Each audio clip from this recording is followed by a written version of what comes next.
এই ছেলে, তোকে আর কয়বার বলবো আমি তোকে ভালোবাসি না? তুই কেন সারাক্ষণ আমার পিছে পিছে ঘুরিস? তোমাকে ভালোবাসি তাই। কিন্তু আমি তো তোকে ভালোবাসি না। ভালোবাসা প্রথমে বোঝা যায় না, কিন্তু একসময় ঠিকই বোঝা যায়। আচ্ছা, তোর কি লজ্জা করে না সিনিয়রের পেছনে ঘুরতে? সবাই সিনিয়রদের নিজের বড় বোনের মতো দেখে। আমিও তো সবাইকে বড় বোনের মতোই দেখি, কিন্তু তোমাকে বউয়ের মতো দেখি। তোর এসব ফালতু কথা শোনার মতো সময় আমার কাছে নেই। সর সামনে থেকে। সিথি চলে যায়, কিন্তু সিফাত সেখানেই দাঁড়িয়ে থাকে আর মনে মনে বলে। এই মেয়েটা যে কেন এত জেদি হয়েছে। সিফাতও তখন তার ক্লাসের দিকে রওনা হয়। সিফাত যখন ক্লাসে পৌঁছালো তখন স্যার অলরেডি লেকচার শুরু করে দিয়েছেন। দরজার পাশে কিছুক্ষণ ইতস্তত করে দাঁড়িয়ে থেকে অনুমতি নিয়ে ভেতরে ঢোকে সে। বন্ধুদের হালকা হাসাহাসি উপেক্ষা করে পেছনের একটা খালি বেঞ্চে বসে পড়ল। লেকচারে মন বসাতে চেষ্টা করেও পারছিল না। কেবলই সিথির মুখটা চোখের সামনে ভেসে উঠছিল। অন্যদিকে সিথি তার বান্ধবীদের সাথে ক্যান্টিনে বসে চা খাচ্ছিল। সিফাতের কথা মনে পড়তেই তার ঠোঁটের কোণে এক চিলতে হাসি দেখা দিল, যদিও সে বাইরে থেকে রাগী ভাব দেখাচ্ছিল। ভেতরে ভেতরে সিফাতের পাগলামিগুলো তাকে কোথাও না কোথাও একটু হলেও স্পর্শ করত। তাদের কলেজের ক্যাম্পাসটা ছিল বেশ বড়। সবুজ ঘাসে ঢাকা মাঠ, পুরনো আম গাছের সারি আর লাল ইটের দেয়াল এক শান্ত স্নিগ্ধ পরিবেশ তৈরি করত। ক্লাসের ফাঁকে কিংবা ছুটির পরে ছাত্রছাত্রীরা দল বেঁধে ঘুরে বেড়াতো, আড্ডা দিত। সিফাত প্রায়ই দেখত সিথি তার বান্ধবীদের সাথে হাসি মুখে কথা বলছে। সেই হাসিতে এক অন্যরকম মাদকতা ছিল, যা সিফাতকে আরও বেশি করে তার দিকে টানত। একদিন সাহস করে সিফাত সিথির এক বান্ধবীর কাছে গিয়ে তার ফোন নাম্বার জোগাড় করে। প্রথমে একটু ইতস্তত করলেও পরে সিথিকে না জানিয়েই নম্বরটা দিয়ে দেয় সে। রাতে অনেক সাহস সঞ্চয় করে সিফাত সিথির নম্বরে একটা মেসেজ পাঠায়। কেমন আছো? পরের দিন ক্লাসে এসে সিফাত ভয়ে ভয়ে সিথির দিকে তাকায়। সিথির মুখ দেখে কিছুই বোঝার উপায় নেই। কিছুক্ষণ পর সিথি নিজেই এগিয়ে এসে সিফাতের পাশে দাঁড়ায়। এটা তুমি কি করছিলে? আমার ফোন নাম্বার কার কাছ থেকে নিয়েছো? আর রাতে মেসেজ কেন করেছো? আসলে মানে আমি জানতে চেয়েছিলাম তুমি ঠিক আছো কিনা। আমার খবর নেওয়ার তোমার কোনো দরকার নেই। আর কখনো এমন করবে না। এটা আমার একদম পছন্দ না। কথাগুলো বেশ কড়া শোনালো, কিন্তু সিফাত লক্ষ্য করলো সিথির চোখে সেই আগুন কিন্তু সিফাত লক্ষ্য করলো সিথির চোখে সেই আগের বিরক্তিটা নেই, বরং সেখানে অন্য কিছু একটা দেখতে পেল, যা সে ঠিক বুঝে উঠতে পারল না। এরপর বেশ কিছুদিন কেটে যায়। সিফাত আর সরাসরি সিথির সাথে কথা বলার সাহস পায়নি। দূর থেকে শুধু তাকে দেখতো আর মনে মনে ভালোবাসতো। কলেজের বিভিন্ন অনুষ্ঠানে সিটিকে দেখা যেত, হাসি মুখে বন্ধুদের সাথে ঘুরে বেড়াতে কিংবা শিক্ষকের সাথে কথা বলতে। সিফাতের মনে হতো এই মেয়েটা যেন এক অন্য ভুবনের বাসিন্দা, যেখানে তার কোনো স্থান নেই। একদিন কলেজের বার্ষিক সাংস্কৃতিক অনুষ্ঠানে সিফাত একটি গান গাওয়ার জন্য মঞ্চে ওঠে। গানটি ছিল এক অব্যক্ত প্রেমের বেদনা নিয়ে। যখন সে গাইছিল তার চোখ ভিড়ের মধ্যে সিটিকে খুঁজছিল। গান শেষ হওয়ার পর যখন সে চোখ তুলে তাকালো, দেখল সিটি দূরে দাঁড়িয়ে অপলক দৃষ্টিতে তার দিকে তাকিয়ে আছে। সেই দৃষ্টিতে কী ছিল তা সিফাত বুঝতে পারল না, কিন্তু তার বুকের ভেতরটা যেন এক নতুন আশার আলোয় ভরে উঠল। পরের দিন সিফাত যখন কলেজে এলো তার মনে অন্যরকম এক উত্তেজনা কাজ করছিল। গতকালকের শীতের চাহনি তাকে সাহস জুগিয়েছিল। ক্লাসের ফাঁকে সে সুযোগ খুঁজতে লাগলো কখন শীতের সাথে একটু কথা বলা যায়। অবশেষে ক্যান্টিনের সামনে শীতের দেখা পেল সে। শীতি তার বান্ধবীদের সাথে দাঁড়িয়ে গল্প করছিল। সিফাত একটু ইতস্তত করে এগিয়ে গেল। এই যে ম্যাডাম, কালকের গানের জল কি এখনো চোখে লেগে আছে নাকি? শীতি প্রথমে একটু অবাক হলো, তারপর ভ্রু কুঁচকে তাকালো। তার বান্ধবীরা একে অপরের দিকে তাকিয়ে মুচকে হাসতে লাগলো। তুমি এখানে কি করছো? আর তোমার সাহস তো কম না, তাই না? আরে আরে, রাগ করছো কেন? আমি তো শুধু জানতে চাচ্ছিলাম আমার গানটা কেমন লেগেছে। আসলে গলাটা তো আমার তেমন ভালো না, তাই একটু ভয় লাগছিল। তোমার গান ভালো হোক আর খারাপ হোক সেটা নিয়ে তোমার এত চিন্তা করার দরকার নেই। আর তুমি আমার সাথে এইভাবে কথা বলার চেষ্টা করবে না একদম। ও, তার মানে গানটা ভালো লাগেনি? ঠিক আছে, নেক্সট টাইম আরও ভালো করে প্র্যাকটিস করে আসবো। তুমি শুধু থেকো আর একটু সাপোর্ট করো। তোমাকে কতবার বলতে হবে আমার এসব ভালো লাগে না? তুমি একটাও কথা শোনো না। শোনো তো, কিন্তু কিছু কিছু কথা শুনলেও না কিন্তু কিছু কিছু কথা শুনলেও না শোনার ভান করতে হয়, বুঝলে তো? যেমন ধরো, তোমার রাগী রাগী কথাগুলো, আসলে এগুলো তো ভালোবাসার সাইন, তাই না? সিদ্ধির মুখ লাল হয়ে গেল। তার বান্ধবীরা হেসে গড়িয়ে পড়ছিল। তুমি একটা নির্লজ্জ ছেলে, যাও তো এখান থেকে। আমার একদম ভালো লাগছে না তোমার সাথে কথা বলতে। ঠিক আছে, যাচ্ছি, কিন্তু একটা সত্যি কথা বলে যাই, তোমার রাগলে কিন্তু তোমাকে আরো বেশি মিষ্টি লাগে। কথাটা বলেই সিফাত হনহন করে ওখান থেকে চলে গেল। সিথির আগে ফুঁসতে লাগলো, আর তার বান্ধবীরা তাকে খেপাতে শুরু করলো। কি রে সিথি, তোর চোখের জল কি সত্যি লেগেছিল নাকি? আর ছেলেটা তো একদম ফিদা তোর উপর। দেখলি কেমন সাহস করে কথা বলছিল। তোরা থামবি? একদম ভালো লাগছে না। আর ওই ছেলেটার সাহস দেখেছিস? একটা সিনিয়র মেয়ের সাথে কিভাবে কথা বলে। কলেজের মেয়ের সাথে প্রেম? আরে বাবা, রাগ কমা, ছেলেটা তো আর খারাপ কিছু বলেনি, বরং বেশ ইন্টারেস্টিং তো। সিথি যতই রাগ দেখাক না কেন, ভেতরে ভেতরে সিফাতের কথাগুলো তার কানে বাজতে থাকলো। ছেলেটা আসলেই অদ্ভুত। সবার সামনে এভাবে কথা বলার সাহস সে পায় কোথা থেকে? আর তার ওই রাগলে তোমায় আরও মিষ্টি লাগে কথাটা যেন তার হৃদয়ে কোথাও একটা ছোট্ট ঢেউ তুলে গেল। এরপর একদিন শীতে কলেজের পেছনের দিকে শান্ত একটা জায়গায় একা বসেছিল। আশেপাশে তেমন কেউ ছিল না, পরন্ত বিকেলে নরম আলো তার মুখের উপর এসে পড়ছিল। আনমনে সে কি যেন ভাবছিল।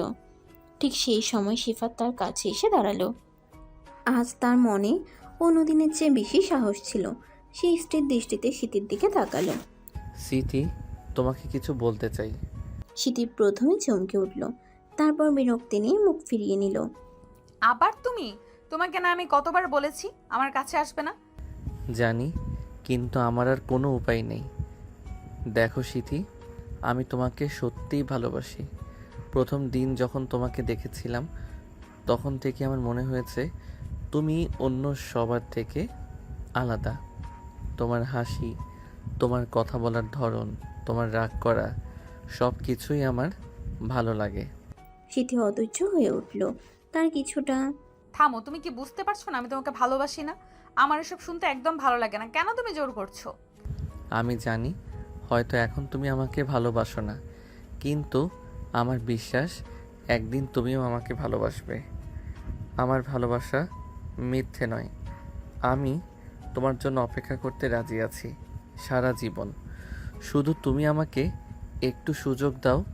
শীতে উঠে দাঁড়ালো। তার চোখ রাগে জ্বলছিল। শীতে অনেকটাই রেগে গিয়েছে। তুমি একটা বোকা ছেলে। ভালোবাসার মানে তুমি বোঝো না। যাও এখান থেকে, আর কখনো আমার সামনে আসবে না। যদি আসো আমি বাধ্য হব প্রিন্সিপালের কাছে কমপ্লেন করতে। কথাগুলো ছুঁড়ে মেরে শীতে ধূত হয়ে চলে গেল। শিবাত সেখানে পাথরের মতো দাঁড়িয়ে রইল। তার বুকের ভেতরটা ধূপ করে উঠল। এতদিনের জমানো সাহস যেন এক মুহূর্তেই ভেঙে চুরমার হয়ে গেল। মন খারাপ করে শিফাত তার বন্ধুদের আড্ডায় গিয়ে বসলো। শুভ আর রবিন তাকে দেখেই বুঝতে পারলো কিছু একটা খারাপ হয়েছে। কি রে সিফাত, তোর মুখটা এমন শুকানো কেন? আবার কিছু হয়েছে নাকি? হ্যাঁ দোস্ত, কি ব্যাপার? সিথির সাথে দেখা হয়েছিল, কি বললো সে? হ্যাঁ, দেখা হয়েছিল, আর যা বলার তাই বলেছে। সেই একই কথা, সে আমাকে ভালোবাসে না, যেন আমি আর কখনো তার ধারে কাছে না যাই। আর কতদিন তুই এভাবে পড়ে থাকবি বলতো? মেয়েটা তো পরিষ্কার না বলে দিয়েছে। এবার তো একটু থাম, নিজের দিকেও তো তাকাতে হবে। ঠিক বলেছিস শুভ, দুনিয়ার কি আর কোনো মেয়ে নেই নাকি? তুই এত ভালো ছেলে, দেখবি কত ভালো মেয়ে তোর জন্য অপেক্ষা করছে। তোমরা বুঝছো না, সিথি আমার কাছে শুধু একটা মেয়ে নয়, ও আমার সব কিছু। আমি ওকে ছাড়া বাঁচতে পারবো না। শুভ আর রবিন একে অপরের দিকে তাকালো। তারা জানে সিফাত কতটা একরোখা। একবার যা করে সহজে ছাড়ে না। না হলে তোর প্ল্যান কি? এবার কি তুই হাল ছেড়ে দিবি? সিফাত মাথা নাড়ালো। তার চোখে এক দৃঢ় প্রতিজ্ঞা দেখা গেল। না, আমি হাল ছাড়বো না। আমি জানি সিথির মনে কোথাও না কোথাও আমার জন্য একটু হলেও জায়গা আছে। জেদি তো আমিও কম নই। আমি সিথিকে আমার করেই ছাড়বো, তোমরা শুধু দেখো। শুভ আর রবিন দীর্ঘশ্বাস ফেলল। তারা জানে তাদের বন্ধু এক কঠিন পথে হাঁটছে, কিন্তু তারা সিফাতের পাশে থাকার সিদ্ধান্ত নিল। সেদিন সন্ধ্যায় সিফাত তার বন্ধুদের সাথে কলেজ ক্যাম্পাসের কাছে একটা পার্ক থেকে বের হচ্ছিল। পার্কের গেটের কাছে আসতেই পাশের একটা রেস্তোরাঁর সামনে তার চোখ আটকে গেল। আরে ও তো সিথি। সিফাত তার বন্ধুদের থামতে বলল। দাঁড়া তো একটু। কি হয়েছে? সিফাত ইশারে রেস্তোরাঁর সামনে দাঁড়ানো সিথিকে দেখালো। দেখো ওখানে। ও বুঝলাম, তাহলে তুই যা, এবার আমরা গেলাম। হ্যাঁ হ্যাঁ দোস্ত, যা। আর যা হয় আমাদের রাতে ফোন করে জানাস। রবিন তার বাইকের দিকে পা বাড়াতে বাড়াতে বলল। সিফাত মাথা নেড়ে সম্মতি জানালো। তার বন্ধুরা তাদের বাইক নিয়ে চলে গেল। সিফাত নিজের বাইকটা নিয়ে ধীরে ধীরে রেস্তোরাঁর সামনে গিয়ে থামলো। সিথি একা দাঁড়িয়ে আনমনা হয়ে যেন কিসের অপেক্ষা করছিল। এই যে ম্যাডাম, এখানে একা দাঁড়িয়ে কি করছেন? সিথি চমকে মুখ ফেরালো। সিফাতকে দেখে তার ভ্রু কুঁচকে গেল। তুমি এখানে কি চাও? আর তুমি আমার পিছু ছাড়বে না বলো তো? আরে পিছু কেন নেব? আমি তো এমনিতেই এদিক দিয়ে যাচ্ছিলাম। ভাবলাম দেখি কলেজের কোনো সুন্দরী ছাত্রী একা দাঁড়িয়ে আছে কিনা। তা আপনি এখানে কি করছিলেন? আমার যেখানে খুশি সেখানে দাঁড়াতে পারি, তোমার তাতে কি? অবশ্যই পারেন, তবে এই সন্ধ্যায় একা দাঁড়িয়ে থাকাটা কি ঠিক? কোনো সমস্যা হয়েছে নাকি? হ্যাঁ, একটু সমস্যা হয়েছে। এখানে একটা কাজে এসেছিলাম, কিন্তু এখন আর কোনো রিক্সা পাচ্ছি না, তাই অনেকক্ষণ হলো দাঁড়িয়ে আছি এখানে। সিফাতের মুখ উজ্জ্বল হয়ে উঠল। এই তো সুযোগ। ও, রিক্সা পাচ্ছেন না? কোনো চিন্তা নেই, আমার বাইক তো আছে। চলুন, আমি আপনাকে পৌঁছে দিচ্ছি। সিথি সঙ্গে সঙ্গে মাথা নাড়িয়ে বোঝালো সে যাবে না। কিন্তু সিফাত হাল ছাড়ার পাত্র নয়। সেও হাত দিয়ে ইশারা করলো তার পিছনে বসার জন্য। না, দরকার নেই, আমি বরং হেঁটেই যাব। সিফাত একটু জোর করার চেষ্টা করলো। আরে চলুন না, এই রাস্তায় এখন তেমন গাড়িও নেই, হাঁটতে অসুবিধা হবে। তুমি কি আমাকে জ্বালাতন করা ছাড়া আর কিছুই করতে পারো না? যাও তো এখান থেকে, আমার একদম ভালো লাগছে না তোমার সাথে কথা বলতে। সিফাত আর কথা বাড়ালো না। শীতের রাগে মুখ দেখে সে বুঝে গেল এখন বেশি বাড়াবাড়ি করলে ফল ভালো হবে না। একটা দীর্ঘশ্বাস ফেলে সে বাইক ঘুরিয়ে চলে গেল। সিফাত চলে যাওয়ার কিছুক্ষণ পর সত্যি একটা রিক্সা এসে থামলো সিথির সামনে। রিক্সাওয়ালা হাসি মুখে বলল, কোথায় যাবেন বলুন মা? সিথি অবাক হয়ে রিক্সায় উঠল। রিক্সা চলতে শুরু করলে সে রিক্সাওয়ালাকে জিজ্ঞেস করলো, এখানে কি কোনো রিক্সা চলে না? সেই কতক্ষণ ধরে দাঁড়িয়ে আছি, এতক্ষণে আপনাকে পেলাম, যাক ভালোই হলো। আমাকেও পেতেন না? আপনাকে পেতাম না মানে?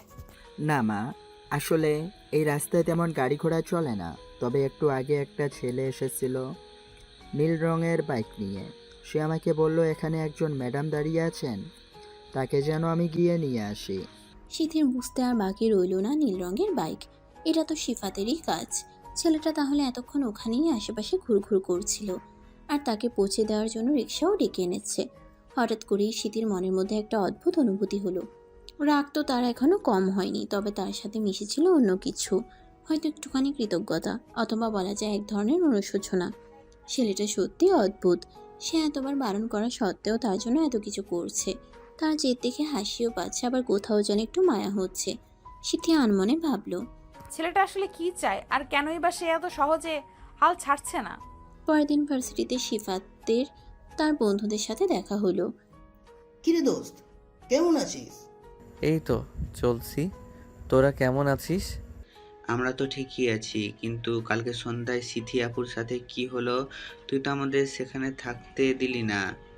হ্যাঁ, আর বলিস না, কালকেও যা হওয়ার তাই হয়েছে। আমি তাকে লিফট দিতে চেয়েছিলাম, কিন্তু সে উঠলই না, বরং আমাকে অনেক কথা শুনিয়ে দিল। তারপর তুই তো রিক্সা ডেকে দেওয়ার কথা বলিসনি? হ্যাঁ, পরে আমি একটা রিক্সা ডেকে দিয়েছিলাম ওর জন্য।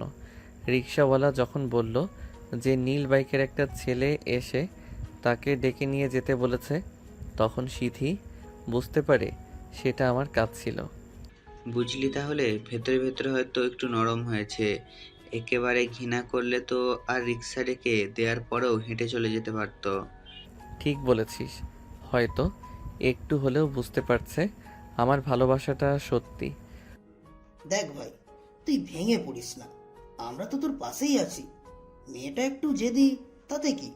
তোর ভালোবাসার জোর একদিন ঠিকই তাকে কাবু করবে। শুধু ধৈর্য ধর আর চেষ্টা চালিয়ে যা। হ্যাঁ দোস্ত, আমরা জানি তুই পারবি। তোর মতো ডেডিকেটেড ছেলে আমি কমই দেখেছি। লেগে থাক, দেখবি একদিন স্মৃতি ঠিকই তোর হবে। সিফাত তার বন্ধুদের দিকে তাকিয়ে একটু হাসলো। তাদের কথা শুনে তার মনে কিছুটা হলেও সাহস ফিরে এলো। তোরা আছিস বলে এখনো লড়ে যাচ্ছি। একা হলে হয়তো কবেই হাল ছেড়ে দিতাম। আরে পাগলা, আমরা তো সব সময় তোর সাথেই আছি। যা, এবার ক্লাস আছে, যা, মন খারাপ করিস না একদম। হ্যাঁ যা, আর শোন, বেশি বাড়াবাড়ি করিস না যেন, আবার ধীরে ধীরে এগো। সিফাত মাথা নেড়ে ক্লাসের দিকে রওনা হলো। তার মনে আবার সেই পুরনো জেদটা ফিরে এলো। স্মৃতিকে সে তার জীবনে আনবেই। তার বন্ধুরা পাশে আছে, এটাই তার সবচেয়ে বড় শক্তি। সেই রিকশার ঘটনার কয়েকদিন পর সিফাতের মনে আবার সেই অস্থিরতা ফিরে এলো। শীতের প্রতি তার অনুভূতিগুলো ক্রমশ তীব্র হচ্ছিল, আর তার নীরবতা সিফাতের মধ্যে এক ধরনের চাপা উদ্বেগ সৃষ্টি করছিল। একদিন সাহস করে সিফাত আবার শীতের কাছে গেল। শীতে তখন কলেজের লনে একা একটি গাছের নিচে বসে বই পড়ছিল। আশেপাশে তেমন কেউ ছিল না। সিফাত ধীরে ধীরে তার কাছে এগিয়ে গেল। সিথি, একটু কথা বলতে পারি? শীতে প্রথমে চমকে উঠল, তারপর বই থেকে চোখ সরিয়ে বিরক্তির দৃষ্টিতে তাকালো। আবার তুই? তোকে না আমি কতবার বলেছি আমার কাছে আসবি না? জানি, কিন্তু আমার আর কোনো উপায় নেই। সেই দিনের পর, রিক্সার ঘটনার পর আমি ভেবেছিলাম হয়তো হয়তো তুমি একটু হলেও কিছু অনুভব করেছো। শীতে কিছুক্ষণ চুপ করে রইল, তারপর ঠান্ডা গলায় বলল, দেখ সিফাত, তোকে আমি স্পষ্ট করে বলতে চাই, আমার মনে তোর জন্য সেই ধরনের কোনো অনুভূতি নেই। তুই একটা ভালো ছেলে, কিন্তু আমরা দুজন আলাদা। আমার মনে হয় তোর উচিত আমাকে ভুলে যাওয়া এবং নিজের জীবনের দিকে মনোযোগ দেওয়া। কিন্তু সিথি, আমি তো তোমাকে সত্যিই ভালোবাসি। তুমি কি একবারও আমার দিকটা ভেবে দেখেছো? আমার কেমন লাগে যখন তুমি এভাবে কথা বলো? ভেবেছি, অনেক ভেবেছি। আর তুই বলছিস, আর তাই বলছি এটা সম্ভব না। তুই শুধু শুধু কষ্ট পাচ্ছিস। আমার মনে হয় আমাদের আর কথা বলা উচিত না। এই কথাগুলো যেন সিফাতের বুকে ছুরির মতো বিঁধল। এতদিনের আশা, এতদিনের অপেক্ষা এক মুহূর্তেই ধূলিসাৎ হয়ে গেল। তাহলে সেই রিক্সাটা ডেকে দেওয়া, তার কোনো মানে ছিল না? ওটা আমি তখন বুঝতে পারিনি কে ডেকেছিল। আর সত্যি বলতে ওসব ছোটখাটো ব্যাপারে আমার মন গলে না। আমার জীবনে অন্য লক্ষ্য আছে। তার মুখ ফ্যাকাশে হয়ে গেল। শীতে আর এক মুহূর্তও সেখানে দাঁড়ালো না, বইটা হাতে নিয়ে দ্রুত চলে গেল। সিফাত সেখানে স্তম্ভিত হয়ে দাঁড়িয়ে রইল। চারপাশটা তার কাছে শূন্য মনে হচ্ছিল। বুকের ভেতরটা ভেঙে যাচ্ছিল, কিন্তু বাইরে সে পাথর। কিছুক্ষণ পর শুভ আর রবিন এসে তার কাঁধে হাত রাখলো। কিরে সিফাত, কি হলো? মুখটা এমন দেখাচ্ছে কেন? কি বললো সিথি? আবার কিছু খারাপ কথা শুনিয়েছে নাকি? সিফাত কোনো কথা বলতে পারল না, তার চোখ ভিজে উঠছিল। শেষ, সব শেষ। ও আমাকে ভালোবাসে না, কখনো বাসবেও না। আরে পাগলা, ভেঙে পড়িস না, একদিন সব ঠিক হয়ে যাবে। হ্যাঁ দোস্ত, তুই এত সহজে হার মানলে চলবে না। শুভ আর রবিন তাদের বন্ধুকে সান্ত্বনা দেওয়ার চেষ্টা করলো। তারা বুঝতে পারছিল সিফাতের জন্য এটা কতটা কঠিন, কিন্তু সিফাতের মনে তখন শুধুই হতাশা আর কষ্ট। শীতের মুখের কঠিন অভিব্যক্তি তার চোখের সামনে বারবার ভেসে উঠছিল। পরের দিন কলেজের নোটিশ বোর্ডে শিক্ষা সফরের ঘোষণা করা হলো। গাজীপুরে একটি রিসোর্টে দুদিনের জন্য শিক্ষা সফরে যাবে তারা। ঘোষণার পর থেকেই কলেজের ছাত্রছাত্রীদের মধ্যে উৎসাহের ঢেউ লাগলো। সবাই যার যার মতো করে প্রস্তুতি নিতে শুরু করলো। সিফাতের মন খারাপ ছিল। শীতের প্রত্যাখ্যানের ধাক্কা সে এখনো সামলে উঠতে পারেনি। শিক্ষা সফরে যাওয়ার কোনো ইচ্ছে তার ছিল না।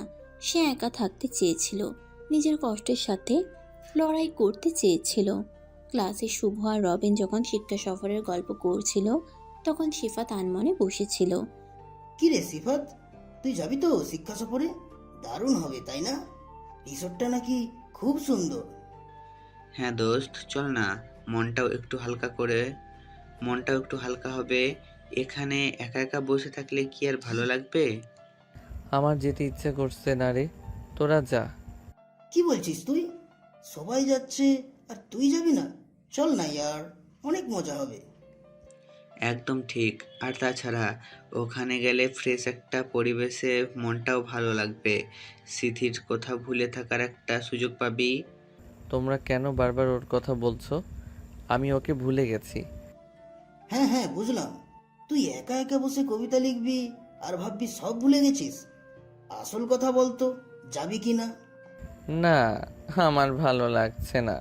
শুভ আর রবিন বুঝতে পারছিল শুধু জোরাজুরি করে লাভ হবে না, তার জন্য কৌশল অবলম্বন করলো। আচ্ছা, তুই কি জানিস স্মৃতি আপুও শিক্ষা সফরে যাচ্ছে? শুভর কথা শুনে সিফাত একটু নড়েচড়ে বসলো, যদিও সে আগ্রহ না দেখানোর ভান করলো। ও গেলে কি হয়েছে, তাতে আমার কি? আরে বোকা ছেলে, তুই তো শিক্ষা সফরে গিয়ে সেখানে নতুন পরিবেশে তুই আলাদাভাবে স্মৃতি আপুর সাথে কথা বলতে পারবি। কলেজের সেই গরিব পরিবেশটা আর তোর থাকবে না। হয়তো ওনার মনও কিছুটা গলবে। সিফাত কিছুক্ষণ চুপ করে ভাবলো। রবিনের কথাটা তার মনে ধরলো। নতুন পরিবেশে হয়তো সত্যি সিদ্ধির সাথে সহজভাবে কথা বলা যেতে পারে, হয়তো তার মনের বরফ কিছুটা হলেও বলতে পারে। কথাটা মন্দ বলিসনি তো। আচ্ছা, তাহলে আমিও যাব। শুভ আর রবিন একে অপরের দিকে তাকিয়ে হাসলো। তাদের বন্ধুকে রাজি করানো গেছে, এটাই তাদের কাছে অনেক। এই তো আসল কথা। চল তাহলে ব্যাগ গোছানো শুরু করা যাক। দারুণ একটা ট্রিপ হবে কিন্তু। একদম, দেখবি ওখানে গিয়ে তোর মনে একদম ফুরফুরে হয়ে যাবে। আর কে বলতে পারে, হয়তো স্মৃতি আপুর মনেও কিছু পরিবর্তন আসতে পারে। সিফাতের মনে আবার ক্ষীণের আশা জেগে উঠল। শিক্ষা সফরটা হয়তো তার জীবনের মোড় ঘুরিয়ে দিতে পারে। শিক্ষা সফরের ঘোষণার পর থেকেই কলেজের সাজ রব পড়ে গেল। গাজীপুরে একটি রিসর্টে দুদিনের জন্য শিক্ষা সফরের নোটিশ আসতেই ছাত্রছাত্রীদের মধ্যে আনন্দের ঢেউ লাগে। সবাই যার যার মতো করে প্রস্তুতি নিতে শুরু করে। সিফাতের মনটা যদিও এখনো পুরোপুরি ভালো হয়নি। স্মৃতির প্রতি তার দুর্বলতা তাকে শিক্ষা সফরে যেতে উৎসাহিত করলো। বন্ধুদের জোড়াজড়িতে এবং শীতের সেখানে থাকার সম্ভাবনায় সেও ধীরে ধীরে সফরের প্রস্তুতি নিতে শুরু করলো। ব্যাগ গোছানোর সময় সিফাত কি নেবে আর কি ছাড়বে তা নিয়ে কিছুক্ষণ ভাবলো। শেষ পর্যন্ত কয়েকটা পছন্দের জামা প্যান্টের সাধারণ কিছু দরকারি জিনিস রাখলো। বন্ধুদের সাথে পরামর্শ করে হালকা জ্যাকেটও নিল, কারণ রিসোর্টের আশেপাশে সন্ধ্যায় আবহাওয়া একটু ঠান্ডা থাকতে পারে। শুভ আর রবিন ছিল সবচেয়ে বেশি উৎসাহী। তারা লিস্ট ধরে ধরে জিনিসপত্র গুছিয়ে নিচ্ছিল।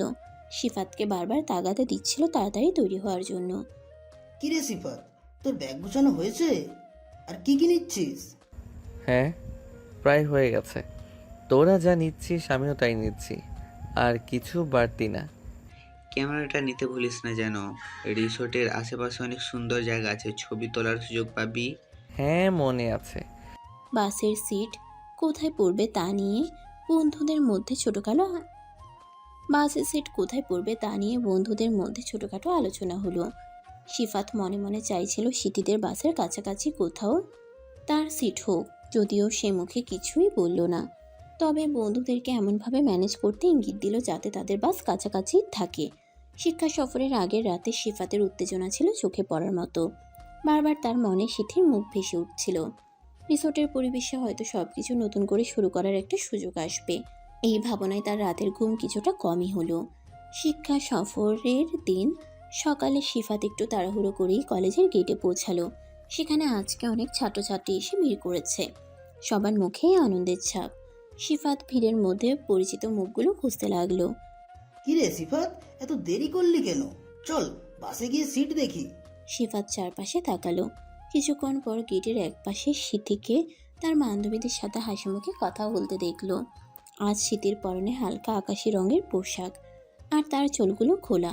সিফাতের মুহূর্তের জন্য মনে হলো তার সব কষ্ট দূর হয়ে গেছে। বাস ছাড়ার তোড়জোড় শুরু হলো। শিক্ষকরা সবাইকে নিয়ে বাসে উঠতে বলছেন। সিফাত বন্ধুদের সাথে তাদের জন্য নির্ধারিত বাসের দিকে এগিয়ে গেল। তার চোখ তখনও খুঁজছে সামনে বাসে বসা স্মৃতিকে। কলেজ থেকে শিক্ষা সফরের বাসগুলো একে একে ছাড়তে শুরু করলো। সিফাত তার বন্ধুদের সাথে তাদের বাসে উঠে বসলো। জানালা দিয়ে তাকিয়ে দেখলো স্মৃতিদের বাসটা তাদের আগের বাসটাই। তার বুকটা ধক করে উঠল। সে ভেবেছিল হয়তো বাসে স্মৃতির পাশে বসার কোনো সুযোগ পাবে, কিন্তু তার সেই আশা পূরণ হলো না। পুরো রাস্তা জুড়ে সিফাতের মন খারাপ ছিল। বাইরের মনোরম দৃশ্যও তার মন ছুঁতে পারছিল না। সে আনমনে জানালার বাইরে তাকিয়ে রইল। কি রে সিফাত, তোর কি হয়েছে? কি রে সিফাত, তোর কি হয়েছে? মুখটা এমন শুকানো দেখাচ্ছে কেন? এত সুন্দর একটা জার্নি আর তুই এইভাবে মুখ গোমড়া করে বসে আছিস? হ্যাঁ চল, আর দেখ সিথি আপু এসেছে নাকি। তোমরা বুঝছো না, আমি ভেবেছিলাম হয়তো সিথির সাথে একই বাসে যাব, একটু কথা বলার সুযোগ পাবো, কিন্তু ও তো অন্য বাসে। আরে ধুর, তুই এত ছোট ব্যাপারে মন খারাপ করছিস? বাস আলাদা হয়েছে তো কি হয়েছে? রিসর্টে তো আমরা সবাই একসাথেই থাকবো, তাই না? সেখানে অনেক সময় পাবি স্মৃতি আপুর সাথে কথা বলার। নতুন পরিবেশে হয়তো ওনার মনটাও একটু নরম হবে। একদম ঠিক বলেছিস শুভ। কলেজে তো সবসময় একটা সিরিয়াস কন্ডিশন থাকে। রিসোর্টে গিয়ে দেখবি সব অন্যরকম। তুই সুযোগ বুঝে কথা বলিস, আমরা আছি তোর সাথে। বন্ধুদের কথায় শিফাতের মন কিছুটা হালকা হলো। হ্যাঁ, রিসোর্টে তো অনেকটা সময় পাওয়া যাবে, সেখানে হয়তো সব কিছু অন্যরকম হবে। একটা নতুন পরিবেশে সিথির সাথে কথা বলার সুযোগ সে নিশ্চয়ই পাবে। তোরা ঠিক বলছিস, ওখানে গিয়ে চেষ্টা করব। এখন আর মন খারাপ করে লাভ নেই। এই তো আমার ভাই, চল এবার গান লাগাই, জার্নিটা এনজয় করা যাক। হ্যাঁ, মন ভালো কর, দেখবি সব ঠিক হয়ে যাবে। শিফাত বন্ধুদের সাথে হালকা হাসি ঠাট্টায় যোগ দিল। তার মনের মেয়ে কিছুটা হলেও কেটে গেল। রিসোর্টের সেই নতুন পরিবেশে সিথির সাথে তার সম্পর্কে নতুন কোনো সমীকরণ তৈরি হবে, এই আশাতে সে পথ চেয়ে রইল। মন খারাপের মেঘ কেটে যেতেই বাসের মধ্যে আবার হইচই শুরু হলো। শুভ তার ফোনের প্লেলিস্ট থেকে একের পর এক মজার গান চালিয়ে ধরল, আর রবিন তার স্বভাব সিদ্ধ রসিকতা দিয়ে সবাইকে হাসাতে শুরু করলো। শিফাতও তাদের সাথে যোগ দিল। বাইরের সবুজ প্রকৃতি আর বন্ধুদের সান্নিধ্যে তার মন কিছুটা হালকা হলো। বাসের ঝাঁকুনিতে সবাই যখন ক্লান্ত, তখন শুভ একটা মজার খেলা শুরু করলো। সে বিভিন্ন অভিনেতা অভিনেত্রীদের নাম বলতো, আর অন্যদের তাদের সিনেমার ডায়লগ বলতে হতো। এই খেলায় শিফাতও বেশ উৎসাহের সাথে অংশ নিল। হাসতে হাসতে তাদের পেটে খিল ধরে যাওয়ার জোগাড়। এক সময় বাসের মধ্যে হালকা খিদে অনুভব হলো। সবাই মিলে নিজেদের আনা খাবার ভাগ করে খেলো। শিফাত আনমনে শীতের জন্য আনা কিছু খাবার আলাদা করে রাখলো। যদি সুযোগ হয় তবে সে শীতিকে এগুলো দিতে পারবে। রিসোর্টে পৌঁছানোর আগে যখন আর ঘন্টা খানেকের পথ বাকি, তখন শিফাত তার বন্ধুদের সাথে রিসোর্টে গিয়ে শীতের সাথে কিভাবে কথা বলবে তার একটা পরিকল্পনা করতে বসলো। আচ্ছা শোন না, রিসর্টে পৌঁছে আমি কি সরাসরি সিথির কাছে যাব, নাকি একটু অপেক্ষা করব? আমার মনে হয় একটু অপেক্ষা করাই ভালো। দেখবি যখন সবাই ফ্রেশ হবে, ঘোরাঘুরি করবে, তখন একটা সুযোগ খুঁজে নিবি। তাড়াহুড়ো করার দরকার নেই, কেমন? হ্যাঁ দোস্ত, আর তুই সরাসরি ভালোবাসার প্রস্তাব দিবি না। প্রথম সাধারণ কথা বলবি, আবহাওয়া, রিসর্ট এইসব নিয়ে আলোচনা শুরু করতে পারিস। ধীরে ধীরে কথা গভীর করবি। আরে ধুর, ভয় পাওয়ার কি আছে? তুই তো আর খারাপ কিছু বলছিস না, আর আমরা তো আছি তোর সাথে। কোনো সমস্যা হলে আমরা সামলে নেব, কেমন? একদম। আর তুই একটু স্মার্টলি কথা বলবি, দেখবি ইমপ্রেসড হয়ে যাবে। আর ওই যে কাল রাতে কিছু কবিতা লিখেছিলি না, সুযোগ পেলে দুই একটা কবিতা পড়ে শোনাতে পারিস। মেয়েরা তো কবিতা ভালোবাসে। কবিতা? হ্যাঁ, লিখেছিলাম তো কয়েকটা লাইন, কিন্তু সিথি কি ওসব পছন্দ করে? অবশ্যই করে। মেয়েরা রোমান্টিক কথা শুনতে ভালোবাসে। তবে হ্যাঁ, জোর করে কিছু চাপিয়ে দিবি না, পরিস্থিতি বুঝে এগোবি, ঠিক আছে? আর দেখ, রিসোর্টের আশেপাশে সুন্দর কিছু স্পট আছে। সুযোগ পেলে ওকে নিয়ে সেখানে ঘুরতে যেতে পারিস। প্রকৃতির মাঝে কথা বললে মন এমনিতেই ভালো হয়ে যায়। তোদের কথাগুলো আমার মনে ধরছে। রিসর্টে পৌঁছে আমি একটু সময় নেব, তারপর সুযোগ বুঝে সিথির সাথে কথা বলার চেষ্টা করব। এটাই বুদ্ধিমানের কাজ হবে। আর আমরা সবসময় তোর পাশে আছি, চিন্তা করিস না একদম। বন্ধুদের এই আলোচনায় শিফাতের মনে কিছুটা সাহস ফিরে এলো। রিসোর্টে গিয়ে কিভাবে সিথির সাথে কথা বলবে তার একটা রূপরেখা তৈরি হলো। এখন শুধু সময়ের অপেক্ষা। দীর্ঘ জার্নির পর বাস অবশেষে রিসোর্টের গেটের সামনে এসে থামলো। চারপাশে সবুজ আর মনোরম পরিবেশ দেখে সবার মন ভরে উঠল। শিফাত বাস থেকে নামার সময় ভিড়ের মধ্যে চোখ বুলিয়ে সিথিকে খুঁজতে লাগলো। বাস থেকে নেমে শিফাতের নজর যায় রিসোর্টের লনের দিকে। সেখানে শীতে তার বান্ধবীদের সাথে দাঁড়িয়ে ছবি তুলছে। শীতের পরনে আজ হালকা হলুদ রঙের পোশাক, আর তার হাসিটা যেন চারপাশের আলো আরো বাড়িয়ে দিয়েছে। সিফাতের বুক ধুক করে উঠল। কিরে সিফাত, আর দেরি করছিস কেন?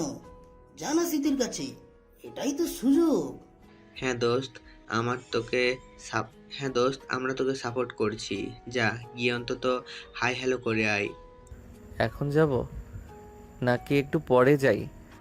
আরে বাবা শুভশ্র, শীঘ্র যা বলছি তো। বন্ধুদের উৎসাহে সিফাত ধীরে ধীরে স্মৃতিদের দিকে এগিয়ে গেল। স্মৃতি তখন ক্যামেরার দিকে তাকিয়ে পোজ দিচ্ছিল। সিফাত একটু দূরে দাঁড়িয়ে অপেক্ষা করলো ছবি তোলা শেষ হওয়ার জন্য। ছবি তোলা শেষ হলে স্মৃতি তার বান্ধবীদের সাথে ঘুরতে যাচ্ছিল। ঠিক তখনই সিফাত এগিয়ে গেল। হাই সিথি, কেমন আছো? জার্নিটা কেমন ছিল?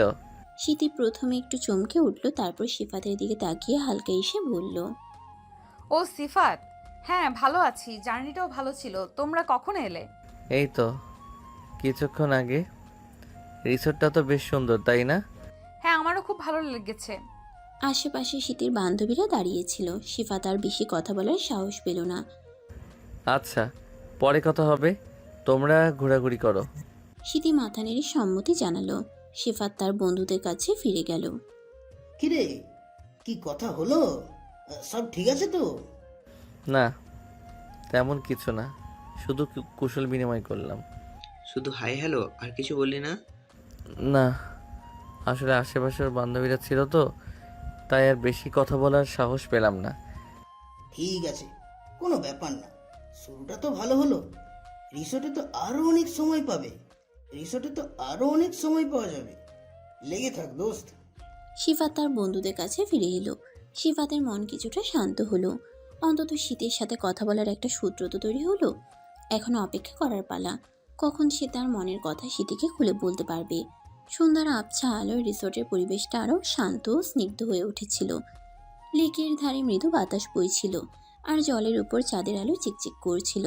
সিফাত রিসোর্টের আশেপাশে ঘুরতে ঘুরতে হঠাৎ দেখতে পেল স্মৃতি লেকের পাশে একটি বেঞ্চে একা বসে মোবাইল টিপছে। এটাই সেই সুযোগ, জাস্ট সিফাত এতক্ষণ ধরে অপেক্ষা করছিল। বুক ধুকপুক করলেও সে ধীরে ধীরে স্মৃতির দিকে এগিয়ে গেল। সিথি, একা বসে কি করছো? স্মৃতি চমকে মুখ তুলে তাকালো। সিফাতকে দেখে তার চোখে বিরক্তি বা অস্বস্তি কিছুই দেখা গেল না, বরং হালকা একটা স্বাভাবিকতা ছিল। ও তুই? এমনিতেই বসেছিলাম, ভালো লাগছে এখানকার শান্ত পরিবেশটা। হ্যাঁ, জায়গাটা সত্যি সুন্দর। আমিও ভাবছিলাম একটু হেঁটে আসি। তোমার কি অসুবিধা হবে যদি আমি এখানে কিছুক্ষণ বসি? না, বসতে পারিস। সিফাত সাবধানে শীতের পাশে বসলো। কিছুক্ষণ দুজনেই চুপচাপ লেকের দিকে তাকিয়ে রইল। নীরবতা ভাঙল সিফাতি। কালকের বিতর্কে তুমি খুব ভালো বলেছিলে। ধন্যবাদ, তুইও খারাপ বলিসনি। আসলে দুটো দিকেরই যুক্তি আছে। তবে আমার মনে হয় ভালোবাসার আবেগটাই আসল। যুক্তি দিয়ে সবকিছু বিচার করা যায় না। হয়তো ঠিক, তবে শুধু আবেগ থাকলে অনেক সময় ঠকে যেতে হয়। বাস্তবতারও তো একটা দাম আছে। কিন্তু যখন সত্যি ভালোবাসা থাকে তখন বাস্তবতাও সুন্দর হয়ে ওঠে, তাই না? শীতে কিছুক্ষণ চুপ করে রইল। চাঁদের আলো তার মুখে এসে পড়ছিল, আর সেই আলোয় তার মুখটা আরো মায়াবী লাগছিল। তুই কি এখনো সেই একই কথা ভাবিস? হ্যাঁ সিথি, আমার অনুভূতিটা পাল্টায়নি, বরং দিন দিন আরও গভীর হয়েছে। দেখ সিফাত, আমি তোকে অনেকবার বলেছি। জানি তুমি কি বলতে চাও, কিন্তু একবার আমার দিক থেকেও ভেবে রেখো। আমার তো আর কিছু চাওয়ার নেই, শুধু তোমার ভালোবাসা ছাড়া। আবার নীরবতা, শুধু লেকের জলের মৃদু কলানি আর ঝিঝি পোকার ডাক শোনা যাচ্ছিল। তুই সত্যিই খুব অদ্ভুত। সবাই যখন ক্যারিয়ার ভবিষ্যৎ নিয়ে ব্যস্ত, তখন তুই শুধু একটা মেয়ের পিছে। কারণ আমার কাছে তুমি আমার ভবিষ্যৎ।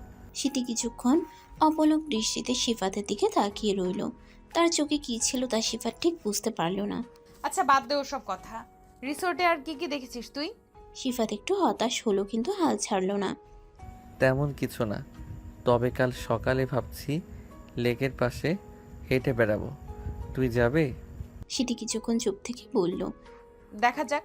এই প্রথম শীতি সরাসরি না বলল না, দেখা যাক। এই ছোট্ট কথাটা সিফাতের মনে এক নতুন আশার সঞ্চার করলো। সিফাত শীতের কাছ থেকে উঠে এসে সোজা তার বন্ধুদের আড্ডায় গিয়ে বসলো। তার মুখে আজ এক অন্যরকম উজ্জ্বলতা। কিরে ভাই, কি সমস্যা কি? একা একা চাঁদের আলোয় কি কথা হলো এতক্ষণ? মুখটা তো আজ একদম ফাটছে রে। হ্যাঁ দোস্ত, ব্যাপার কি? সিথি আপু কি অবশেষে বরফ গলালেন নাকি? নাকি তুই কোনো ম্যাজিক দেখালি? ধুর, বাদ দে, তেমন কিছু না, জাস্ট এমনি কথা হচ্ছিল। এমনি কথা? তোর মুখের হাসি তো অন্য কিছু বলছে। নিশ্চয়ই কিছু একটা পজিটিভ হয়েছে, তাই না? বল না খুলে। হ্যাঁ বল, আমরা তো তোর বেস্ট ফ্রেন্ড, আমাদের কাছে লুকাবি? নিশ্চয়ই প্রেমের আলাপ জমছিল, তাই না? আরে না, প্রেম টেম কিছুই না। তবে হ্যাঁ, কাল সকালে লেকের পাশে একসাথে ঘুরতে যাওয়ার কথা আছে। শুভ আর রবিন একসাথে হেসে উঠল। ওহো, লেকের পাশে সকালের মিষ্টি হাওয়া আর সাথে স্মৃতি আপু। বুঝতেই পারছি তোর প্ল্যানিং একদম পাক্কা রে ভাই। তাহলে তো কাল সকালের সুখবর আসছে, তাই না? আমরা অপেক্ষা করব। তোরা থামবি? শুধু দুষ্টুমি করিস, এখনো কিছুই হয়নি। দেখা যাক কাল কি হয়। আরে হবে হবে, এলি তো প্রথম ডেট, এবার দেখবি সব লাইন ক্লিয়ার হয়ে যাবে। একদম প্রথমেই ডেটেই কেল্লা ফতে। আমরা তোকে আগে বলেছিলাম, লেগে থাকলে একদিন ঠিক কাজ হবে। তোরা যা ভাবছিস তত সহজ না সব কিছু। তবে হ্যাঁ, কালকের জন্য আমিও একটু এক্সাইটেড। এক্সাইটেড তো হবেই, স্মৃতি আপুর সাথে একা সময় কাটাবি, এর চেয়ে ভালো আর কি হতে পারে? আর তুই সুযোগ বুঝে তোর মনের কথাগুলো সুন্দর করে বলিস, দেখবি কাজ হবে। হ্যাঁ, সেটাই চেষ্টা করব। তোরা দোয়া কর আমার জন্য। আমাদের দোয়া সবসময় তোর সাথে আছে ভাই, তুই যা ফাটিয়ে দে। একদম, কাল সকালে যেন মিষ্টি মুখ করতে পারিস, সেই আশায় রইলাম। বন্ধুদের দুষ্টুমি আর উৎসাহে সিফাতের মনটা আরও হালকা হলো। কালকের সকালটা তার জীবনে নতুন কোনো বার্তা নিয়ে আসতে পারে, এই ভাবনাতেই সে বিভোর হয়ে রইল। শিক্ষা সফরের প্রথম দিনটা সিফাতের বেশ ভালো কাটলো। সন্ধ্যায় লেকের ধারে সিথির সাথে সেই ছোট্ট কথোপকথন তার মনে নতুন করে আশা জাগিয়েছিল। রাতে বন্ধুদের সাথে হালকা আড্ডা দিলেও তার মন পড়েছিল কাল সকালের দিকে। দ্বিতীয় দিন সকালে সিফাতের ঘুম ভাঙতেই সে তাদের রুমের ব্যালকনিতে গিয়ে দাঁড়ালো। ভোরের আলোয় চারপাশটা শান্ত ও স্নিগ্ধ দেখাচ্ছিল। হঠাৎ তার চোখ গেল রিসোর্টের পেছনের দিকে, যেখানে একটি ছোট নদী বয়ে চলেছে, আর সেই নদীর পাড় ধরে একা একা হেঁটে যাচ্ছে সিথি। সিথিকে একা নদীর ধারে হাঁটতে দেখে সিফাতের আর তর সইল না। কোনো মতে বন্ধুদের ডেকে একটা কিছু বলার চেষ্টা করলো, কিন্তু তাদের তখনও গভীর ঘুম। তাই আর অপেক্ষা না করে সে দ্রুত ঘর থেকে বেরিয়ে এলো এবং দৌড়াতে শুরু করলো নদীর পাড়ের দিকে। হাঁপাতে হাঁপাতে যখন সে শীতের কাছে পৌঁছালো, তখন শীতে অবাক হয়ে তার দিকে তাকালো। আরে এইভাবে দৌড়াচ্ছিস কেন? কি হয়েছে? কিছু না, মানে একটু শরীরটা খারাপ লাগছিল তো, তাই ভাবলাম একটু দৌড়ালে হয়তো ভালো লাগবে। মর্নিং ওয়াক আর কি। শীতে তার দিকে তীক্ষ্ণ দৃষ্টিতে তাকালো। সত্যি নাকি অন্য কোনো কারণ আছে? না, মানে আসলে তোমাকে দেখলাম একা একা হাঁটছো, তাই ভাবলাম যদি কোনো অসুবিধা হচ্ছে কিনা জানতে এসেছিলে, তাই তো? ধন্যবাদ। আসলে আমার একা হাঁটতে ভালো লাগে। ভোরের এই শান্ত পরিবেশটা খুব পছন্দের। আমারও ভালো লাগে। আসলে কাল সন্ধ্যায় তোমার সাথে কথা বলে খুব ভালো লাগলো। আমারও। অনেকদিন পর মন খুলে কিছু কথা বললাম। সিথি, আমি তোমাকে একটা কথা বলতে চাইছিলাম। শীতে তার দিকে জিজ্ঞাসু দৃষ্টিতে তাকালো। নদীর পাড় ধরে তারা দুজনে একসাথে হাঁটতে লাগলো। ভোরের আলো তাদের মুখে এসে পড়ছিল। হ্যাঁ বল, আমি শুনছি। তুমি কি একটু অনুভব করো না আমার ভালোবাসাটা? আমি জানি আমি হয়তো তোমার যোগ্য নই, কিন্তু আমার মনটা শুধু তোমার জন্যই কাঁদে। শীতে থামলো। নদীর দিকে তাকিয়ে কিছুক্ষণ চুপ করে রইল। সিফাত দেখো, আমি তোমাকে মিথ্যে বলতে চাই না। তুমি সত্যিই খুব ভালো ছেলে, আর তোমার কেয়ারিং স্বভাবটা আমার ভালো লাগে। কিন্তু ভালোবাসা সেটা তো জোর করে হয় না, তাই না? জানি, কিন্তু আমার বিশ্বাস একদিন তুমিও। হয়তো, কিন্তু আমি এখন এসব নিয়ে ভাবতে চাই না। আমার কিছু লক্ষ্য আছে, কিছু স্বপ্ন আছে। আমি এখন সেগুলোর পেছনে ছুটতে চাই। আমি তোমার স্বপ্ন পূরণে বাধা দেব না সিথি, আমি শুধু তোমার পাশে থাকতে চাই। পাশে থাকা আর ভালোবাসা চাওয়া দুটো আলাদা জিনিস, তাই না?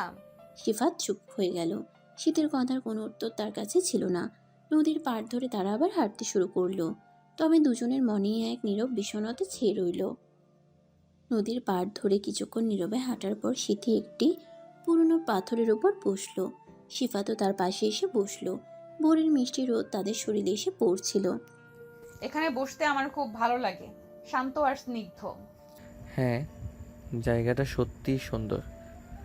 নদীর পাড় ধরে কিছুক্ষণ নীরবে হাঁটার পর সিথি একটি পুরনো পাথরের উপর বসলো। শিফাতও তার পাশে এসে বসলো। ভোরের মিষ্টি রোদ তাদের শরীরে এসে পড়ছিল। আবারও নীরবতা। দুজনের মনেই চাপা একটা অস্থিরতা বিরাজ করছিল। হঠাৎ সিথি আনমনে তার ভেজা চুলগুলো ঠিক করতে গেল। একটা লম্বা চুল তার চোখের উপর এসে পড়ছিল। শিফাত সিথির দিকে হাত বাড়িয়ে দিয়ে বলে, যদি কিছু মনে না করো। সিথি প্রথমে বুঝতে না পেরে তার দিকে তাকালো। শিফাত আলতো করে সিথির চোখের উপর থেকে চুলটা সরিয়ে দিল। তাদের চোখাচোখি হলো। এক গভীর নীরব মুহূর্ত। ভোরের আলোয় শীতের ভেজা চোখের পাতা চিকচিক করছিল। শিফাতের মনে হলো তার হৃদয় স্পন্দন যেন থেমে গেছে। অপ্রত্যাশিত এই স্পর্শে শীতের শরীরেও যেন একটা মৃদু কাঁপুনি অনুভব হলো। তার ঠোঁটের কোণে হালকা একটা হাসি দেখা গেল, যা মুহূর্তেই মিলিয়ে গেল। তারা দুজনেই অপ্রস্তুত হয়ে তাড়াতাড়ি চোখ ফিরিয়ে নিল। ধন্যবাদ। মানে আসলে চুলটা। পরিস্থিতিটা হালকা করার জন্য শিফাত অন্য কথা শুরু করলো। রিসোর্টের আশেপাশে আর কি কি দেখার আছে তোমার জানা আছে? তেমন কিছু দেখিনি এখনো, তবে শুনেছি এখানে একটা ঝর্ণা আছে নাকি। হ্যাঁ, আমারও মনে হয় শুনেছি। চলো না, আজকে দুপুরে ওদিকে ঘুরে আসি। ঠিক আছে, যাওয়া যেতে পারে। তাদের মধ্যে একটা নীরব সম্মতি তৈরি হলো। সেই ভোরের আলোয় নদীর পাড়ে ভুলবশত তৈরি হওয়া সেই রোমান্টিক মুহূর্তটা দুজনের মনের কোথাও যেন একটা নতুন সুর বেঁধে দিয়ে গেল। যদিও তারা কেউই সেটা মুখে প্রকাশ করলো না, তবে সেই অপ্রত্যাশিত স্পর্শের রেশ তাদের দুজনের মধ্যেই রয়ে গেল। দুপুরের খাবার শেষ হওয়ার পর রিসর্টের কর্মব্যস্ততা কিছুটা কমলো। কেউ রুমে বিশ্রাম নিতে গেল, আবার কেউ রিসর্টের আশেপাশে ঘুরে বেড়াতে লাগলো। শিফা তার বন্ধুদের সাথে রিসর্টের পেছনের দিকে জঙ্গলের পথে হাঁটতে বের হলো। কিরে সিফাত, তুই এত চুপচাপ কেন? সিথি আপুর সাথে কি আর কোনো কথা হলো না? তেমন কিছু না, দুপুরে একবার ঝর্ণার কাছে দেখেছিলাম। শুধু দেখলি, কথা বললি না? এটাই তো সুযোগ ছিল। আসলে ভিড় ছিল তো, তাই আর যাইনি। জঙ্গলের পথে হাঁটতে হাঁটতে তারা একটা নির্জন জায়গায় এসে পৌঁছালো। চারদিকে সবুজ আর পাখির কলরব। শান্ত পরিবেশটা শিফাতের মন কিছুটা হলেও শান্ত করলো। দোস্ত, তুই তো ভেঙে পড়িস না। মেয়েটা একটু সময় নিচ্ছে, হয়তো ভাবছে তুই লেগে থাক। একদম ঠিক। আর দেখ, কাল রাতে বিদায়ী অনুষ্ঠান আছে, সেখানে হয়তো অন্যরকম কিছু হতে পারে। কিছুক্ষণ পর তারা রিসোর্টে ফিরে এলো। বিকেলে রিসোর্টের লনে বিভিন্ন ধরনের আউটডোর গেমসের আয়োজন করা হয়েছিল। ছাত্রছাত্রীরা দুটো দলে ভাগ হয়ে খেলায় অংশ নিল। শিফাতও তার বন্ধুদের সাথে একটি দলে যোগ দিল। খেলার সময় হঠাৎ শিফাতের দলের একজন খেলোয়াড় আহত হলো। শিফাত দ্রুত এগিয়ে গিয়ে তার প্রাথমিক চিকিৎসা করলো। স্মৃতি দূর থেকে সেটা দেখছিল। খেলা শেষে স্মৃতি নিজেই এগিয়ে এসে শিফাতের কাছে জানতে চাইল ছেলেটির অবস্থা কেমন আছে। ছেলেটার কি বেশি লেগেছে? তুই তো খুব ভালো ফার্স্ট এড জানিস দেখছি। তেমন কিছু না, একটু মোচড় লেগেছে। হ্যাঁ, তুই তো সব ব্যাপারেই খুব কেয়ারিং। এখন ঠিক আছে। আচ্ছা সিথি, একটা কথা বলি। আই লাভ ইউ ছাড়া যা বলার আছে তা বল। না মানে আমাকে কি তুমি করে বলা যায় না? জুনিয়র হিসেবে তো তুমি করে বলতে পারো। আচ্ছা ঠিক আছে। শীতের এই ছোট্ট কথাটা শিফাতের মনে যেন নতুন করে সাহস জগালো, নতুন একটা আনন্দ এনে দিল। সন্ধ্যার আগে রিসোর্টের আশেপাশে ঘোরার জন্য কিছুটা সময় পাওয়া গেল। শিফাত একা লেকের ধারে গিয়ে বসলো। কিছুক্ষণ পর দেখলো স্মৃতিও তার বান্ধবীদের সাথে লেকের দিকে আসছে। আজ আর শিফাত দূরে সরে গেল না। স্মৃতি তার বান্ধবীদের সাথে অন্য একটা বেঞ্চে বসলো। কিছুক্ষণ পর তার বান্ধবীরা অন্যদিকে গেলে স্মৃতি একা হয়ে গেল। শিফাত সুযোগ বুঝে এগিয়ে গেল। হ্যালো সিথি। আবার তুমি? হ্যাঁ, আবার আমি। একা বসে কি ভাবছো? এমনিতেই এখানকার পরিবেশটা খুব ভালো লাগছে। কাল তো আমরা ফিরে যাচ্ছি, তোমার কি খারাপ লাগছে? একটু তো লাগছেই, বন্ধুদের সাথে কয়েকটা দিন বেশ ভালোই কাটলো। আমারও। তবে আমার কাছে এই সফরটা আরও বেশি স্পেশাল অন্য একটা কারণে। শীতে জিজ্ঞাসু দৃষ্টিতে সিফাতের দিকে তাকালো। শিক্ষা সফরের আনন্দ ঘন 2 দিন শেষ হলো। রিসোর্টের সবুজ লন, ঝর্ণার কলকলানি আর বন্ধুদের সাথে হাসি ঠাট্টা সব স্মৃতি হয়ে রইল। এবার কলেজের দিকে ফেরার পালা। সবাই যার যার ব্যাগপত্র নিয়ে বাসের জন্য অপেক্ষা করছিল। সিফাত সুযোগের অপেক্ষায় ছিল। যখন দেখলো শীতি তাদের বাসে উঠছে, তখন সেও ধীরে ধীরে সেই বাসের দিকে এগিয়ে গেল। তার বন্ধুরা অন্য বাসে উঠে পড়েছে। তারা হয়তো ভাবতেও পারেনি সিফাত কি করতে যাচ্ছে। শীতি তার বান্ধবীদের সাথে বাসের মাঝামাঝি একটা সিটে বসছিল। সিফাত সোজা গিয়ে শীতের পাশের খালি সিটটাতে বসে পড়ল। শীতের বান্ধবীরা একে অপরের দিকে তাকিয়ে মুচকি হাসলো, কিন্তু শীতি কোনো কথা বলল না। সে জানালার বাইরে তাকিয়ে রইল। তার মুখটা দেখে মনে হচ্ছিল সে যেন আনমনা হয়ে কিছু ভাবছে। বাসের চাকা ঘুরতে শুরু করলো। সিফাত শীতের দিকে তাকালো। তার মুখটা বিষণ্ণ দেখাচ্ছে। হয়তো শিক্ষা সফর শেষ হয়ে যাওয়ায় তার খারাপ লাগছে, অথবা অন্য কোনো কারণও থাকতে পারে। সিথি, তোমার কি মন খারাপ? শীতি প্রথমে কোনো উত্তর দিল না। কিছুক্ষণ পর আস্তে করে বলল, একটু খারাপ লাগছে, কটা দিন খুব তাড়াতাড়ি চলে গেল, তাই না? হ্যাঁ, সময় তো খুব তাড়াতাড়ি যায়, কিন্তু মন খারাপ করো না। কলেজে গিয়ে আবার সবার সাথে দেখা হবে। শীতি জানালার বাইরে তাকিয়ে রইল। আসলে শুধু এটাই কারণ, নাকি অন্য কিছু ভাবছো? তেমন কিছু নেই, এমনিতেই একটু একা লাগছে। তুমি একা নও সিথি, আমি তো সব সময় তোমার পাশে আছি। সিফাত ধীরে ধীরে শীতের হাত ধরল। সিফাতের স্পর্শে শীতি চমকে তার দিকে তাকালো। সিফাতের চোখে এক গভীর আন্তরিকতা দেখতে পেল সে। জানি, কিন্তু সবকিছু এত সহজ না, তাই না? আমি জানি, কিন্তু বিশ্বাস করো, আমি অপেক্ষা করতে রাজি আছি, যতক্ষণ না তুমি আমার ভালোবাসার মূল্য দাও। শীতি কিছুক্ষণ চুপ করে সিফাতের দিকে তাকিয়ে রইল। তারপর আস্তে করে তার হাতের উপর নিজের হাত রাখলো। এটা কোনো প্রতিদান ছিল না, হয়তো একটুখানি সান্ত্বনা, একটুখানি নির্ভরতা। ধন্যবাদ সিফাত, তোমার এই বন্ধুত্বের জন্য। সিফাতের মনে হলো তার এতদিনের অপেক্ষা যেন কিছুটা হলেও সার্থক হলো। শীতের হাতের স্পর্শ তার মনে এক নতুন সান্ত্বনা এনে দিল। বাইরের দিকে তাকিয়ে রইল সিথি, কিন্তু তার মুখের বিষণ্ণতা কিছুটা হলেও কমেছে বলে মনে হলো। বাসের ঝাঁকুনি আর পথের গান তাদের নীরব কথোপকথনের সাক্ষী হয়ে রইল। দীর্ঘ পথ পেরিয়ে বাস অবশেষে কলেজের গেটে এসে থামল। শিক্ষা সফরের আনন্দ আর স্মৃতিগুলো যেন বাতাসে ভেসে বেড়াচ্ছে। সবাই ধীরে ধীরে বাস থেকে নামতে শুরু করলো। শীতি তার বান্ধবীদের সাথে নেমে এলো। শিবা তার বন্ধুদের সাথে দাঁড়িয়েছিল। তাদের চোখে চোখ পড়লে শীতি হালকা হাসলো, তবে আজ আর কোনো কথা বলল না। শুধু একবার মাথা নেড়ে বিদায় জানালো। সিফাত হাসি মুখে তার বিদায়ের প্রতি উত্তর দিল। এরপর যে যার মতো বাড়ির পথে রওনা হলো। শিক্ষা সফরের 2 দিন যেন এক স্বপ্নে আবেশ তৈরি করে গিয়েছিল। রাতে নিজের ঘরে শুয়ে সিফাতের ঘুম আসছিল না। তার মনের মধ্যে নানা ভাবনা ভিড় করছিল। শীতের সে হাতের স্পর্শ, বিদায়ের হাসি, এসবের মানে কি? শীতে কি সত্যিই তার প্রতি কোনো দুর্বলতা অনুভব করছে, নাকি এটা শুধুই একজন বন্ধুর প্রতি দেখানো সামান্য সহানুভূতি? সিথি কি সত্যি আমাকে একটু ভালোবাসে, নাকি ওই স্পর্শটা শুধু আমার খারাপ লাগাটা কমানোর জন্য ছিল? ও তো স্পষ্ট করে কিছুই বলল না, শুধু বন্ধুত্বের কথা বলল। তাহলে কি আমার সব আশাই বৃথা? তার মনে একদিকে যেমন ক্ষীণ আশা জেগে উঠছিল, তেমনি অন্যদিকে প্রত্যাখ্যানের ভয় তাকে কুরে কুরে খাচ্ছিল। শীতের ধন্যবাদ তোমার এই বন্ধুত্বের জন্য, কথাটি বারবার তার কানে বাজছিল। বন্ধুত্ব, তবে কি ভালোবাসার কোনো সম্ভাবনাই নেই? সিফাত মনে মনে বলে। না, আমি হাল ছাড়তে পারি না। সিথির চোখে আমি অন্য কিছু দেখেছি। ওই স্পর্শ, ওটা শুধু বন্ধুত্ব ছিল না।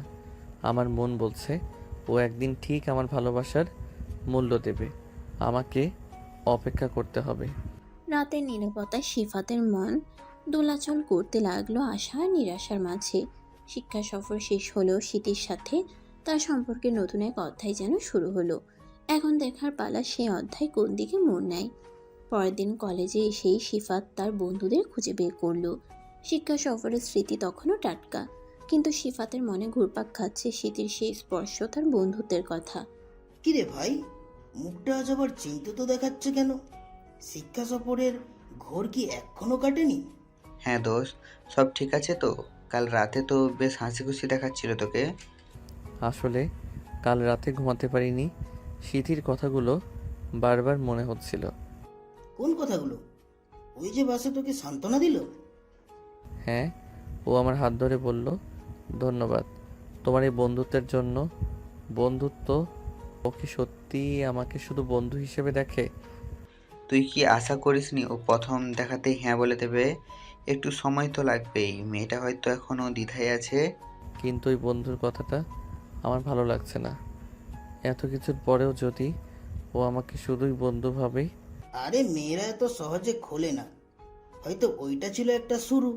দেখ, তোকে পাত্তা না দেওয়ার চেয়ে বন্ধুত্ব স্বীকার করাও তো অনেক ভালো। অন্তত একটা দরজা তো খুললো। একদম ঠিক বলেছিস শুভ। আর তুই ওর হাতের স্পর্শের কথা বলছিলি না, শুধু বন্ধুর জন্য কি কেউ এভাবে হাত ধরে? আমার তো মনে হয় ওখানেই অন্য কিছুও ছিল। এত কিছু পরেও যদি ও আমাকে শুধুই বন্ধুই ভাবে, তোদেরও কি তাই মনে হয়? আমি আসলে বুঝতে পারছি না। একদিকে মনে হয় ও হয়তো একটু নরম হয়েছে, অন্যদিকে ভয় লাগে যদিও সত্যি আমাকে শুধু বন্ধু হিসেবে দেখে। শোন ভাই, তুই বেশি চিন্তা করিস না। এখন তোর কাজ হলো স্মৃতির সাথে স্বাভাবিকভাবে মেশা, বন্ধুত্বটা ধরে রাখা। ধীরে ধীরে ওকে বোঝানোর চেষ্টা কর তোর অনুভূতিটা কতটা গভীর।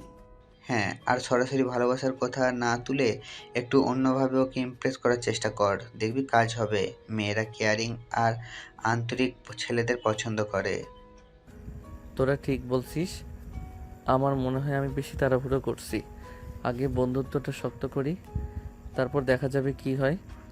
এটাই বুদ্ধিমানের কাজ হবে। আর আমরা তো সবসময় তোর পাশে আছি, তাই না? কোনো চিন্তা করিস না, ঠিক আছে? হ্যাঁ দোস্ত, লেগে থাক, একদিন সিথির মন ঠিক জয় করতে পারবি। বন্ধুদের কথায় সিফাতের মন কিছুটা শান্ত হলো। বন্ধুত্ব শব্দটা প্রথমে খারাপ লাগলেও এখন সে ভাবছে হয়তো এটাই ভালোবাসার প্রথম প্রথম পদক্ষেপ। ধীরে ধীরে স্মৃতির মন জয় করার নতুন এক আশা তার মনে জন্মালো। সেদিন ভার্সিটি শেষ হওয়ার পর সিফাত সাহস করে শীতের কাছে গেল। আজ তার মনে একটা অন্যরকম সাহস ছিল। বন্ধুদের সাথে আলোচনার পর সে বুঝতে পেরেছিল ধীরে ধীরে এগোনোই বুদ্ধিমানের কাজ। শীতিও তখন কলেজের গেটের কাছে দাঁড়িয়ে তার এক বান্ধবীদের সাথে কথা বলছিল। সিফাত কাছে গিয়ে হালকা হেসে সালাম দিল। হাই সিথি, কেমন আছো? সিথি মুখ ঘুরিয়ে তাকালো। আজ তার চোখে সেই আগের বিরক্তিটা তেমন একটা দেখা গেল না, বরং একটা স্বাভাবিক হাসি তার ঠোঁটে ফুটে উঠল। ও তুমি? হ্যাঁ ভালো আছি, তুমি কেমন আছো? আমিও ভালো। আজ ক্লাস কেমন লাগলো? ভালোই ছিল, একটা নতুন টপিক শুরু হয়েছে, একটু কঠিন তবে ইন্টারেস্টিং। ও, আমারও ছিল সেই ক্লাসটা, তবে মনটা একটু অন্যদিকে ছিল আর কি। সিথি হালকা হাসলো। তার বান্ধবীটি তাদের দিকে তাকিয়ে মুচকি মুচকি হাসছিল। তাই কি ভাবছিলে শুনি? আসলে শিক্ষা সফরের কথা মনে পড়ছিল। হ্যাঁ সত্যি খুব মজা হয়েছে, অনেকদিন পর একটু ফ্রেশ লাগছিল।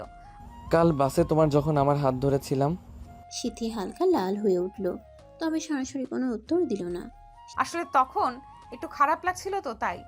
আমি বুঝতে পেরেছি, তবে তোমার ওই সামান্য স্পর্শ আমার কাছে অনেক কিছু। সিথি কিছুক্ষণ চুপ থেকে বলল, তুই একটা বোকা ছেলে, এত সহজে খুশি হয়ে যাস।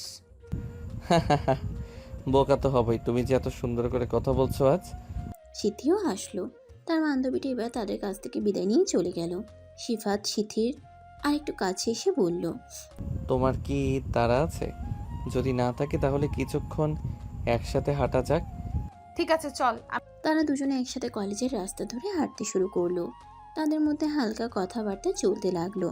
সিফাত খেয়াল করলো সিথি আজ তার সাথে অনেক সহজভাবে কথা বলছে, কোনো রকম বিরক্তি বা রাগ দেখাচ্ছে না।